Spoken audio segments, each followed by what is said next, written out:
Did you know that Tampere has the largest museum centre in all of Finland?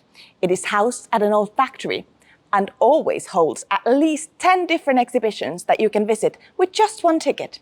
Let's go take a look. We are open from Tuesdays to Sundays from 10 a.m. to 6 p.m. But remember, on Fridays, we have free admission to all of our permanent exhibitions, including the Finnish Museum of Games, at which you can play almost 100 different games and learn a lot about the Finnish gaming industry. Here at Vapriikki, we also like to focus on different kinds of cultural phenomena, including Manserock, rock and roll music from Tampere region from the 1970s until today. It was inspired by bands such as the Beatles or the Sex Pistols and is very much alive and kicking today. At all our exhibitions, you can also find texts in English, for example, by using a QR code, such as here. Interested in nature?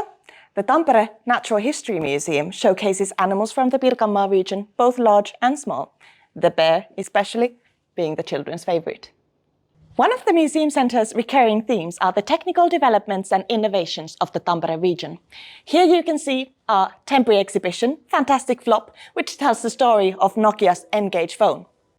Tampere has branded itself the home of hockey, and ice hockey has been a huge part of our sports culture. Here at the Ice Hockey Hall of Fame, Finland, you can also meet some familiar faces, such as Teemu Selänne. Museum Centre Vapriikki offers something for everyone, with just one ticket and over 10 exhibitions. See you soon!